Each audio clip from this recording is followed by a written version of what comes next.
Okay, about pfSense, you may know that the official webpage related to pfSense, as you can see the link here, pfSense.org, the official website, and you may get more information from here about virtual appliances and solutions, enterprise open source solutions, and product support and professional services and training.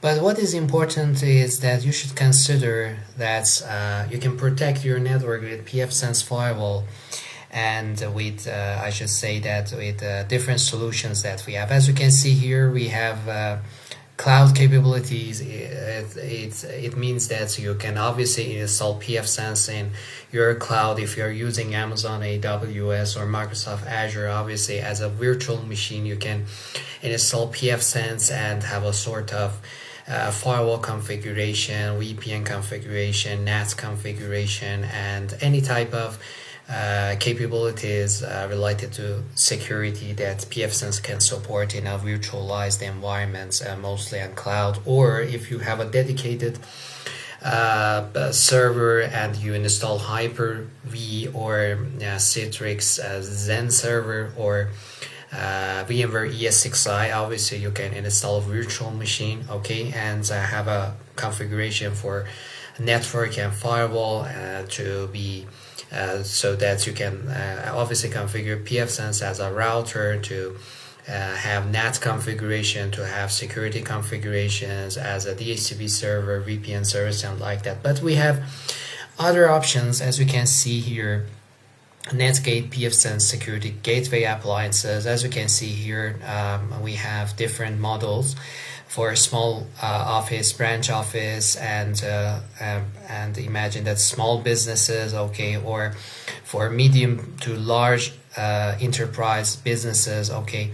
And depending on processor, as you can see here, how much memory it's going to consume for the configurations and traffic, and depending on the ports that we have, imagine that you have 1 gigabyte of 1 gigabyte of traffic, or you have obviously more than one interface, okay, on these different hardware devices that we have. But obviously when you have too much traffic in your network, imagine that you're going to have more than 1 gigabyte of traffic, 10 gigabyte of traffic. Obviously you should consider an advanced hardware enterprise, the device appliance, hardware appliance, to have pfSense, okay, in your network as a firewall, because you have too much traffic in your network and routing happens, firewalling happens. Maybe you have VPN configurations, NAT configurations, and IPsec configurations, and like that. So as you can see here, different appliances and products we have here for medium business, large business, as you can see here, depending on the scenarios that we have, and more resources. But you may get more information from the link here, okay, about the feature considerations and in large scale networks, and if you have too much traffic, what you should consider.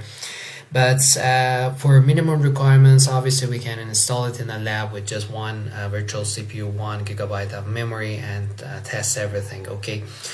But another important thing is that you should consider CPU selection, which is very important, because if you have, imagine that you have around 20 megabits megabits per second traffic, okay, that's another story. If you have 100 megabit per second, it's recommended modern 1 gigahertz Intel or AMD CPU. If you have more than that, imagine that between 100 to 500 megabits per second, obviously we should consider another type of CPU, Intel or AMD. And more than 500 megabit per second, around 1 gigabit per second or 10 gigabit per second, obviously you should consider even more appliances, more hardware devices with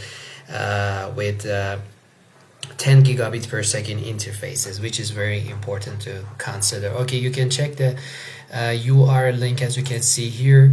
And about pfSense, you may get more information about pfSense Plus, okay, because with pfSense Plus, obviously we have pricing, okay, for Gate appliance and cloud and software. As you can see here, the pricing is obviously different. If you're going to have an experience on pfSense Plus, that's another story. But if you're not going to have imagine that you're not going to have special support and configuration in your network, you can obviously install pfSense. It's open source and free, and without you don't need to consider the cost for that, just hardware resources, okay, like that. And about pfSense services and more information on the official website, as you can see here. But what is important is that when you are going to download latest stable version, okay, of pfSense, from the link as you can see here, pfSense.org download, from here you can download and just select your architecture, okay. Imagine that you're going to install, you can consider as a virtual machine, you can consider AMD 64-bit and installer DVD image ISO file, okay, you can download from here. And after that you can extract it, and as a ISO image you can install it on your virtual environments. But there are more information from here, you can check the information, okay. But another important thing is that if you're going to test in your personal lab, you can install workstation player, VMware workstation player, and which is obviously free. And this is another option that you have if you're going to test pfSense, okay. Download VMware workstation player on Windows operating system, Linux or Mac operating system, or Oracle virtual box. You know that it's free too, and you can obviously install it, and after that you can have a virtual machine, pfSense virtual machine, and have configuration on your pfSense virtual machine to see that how different services works and how we can have different configurations.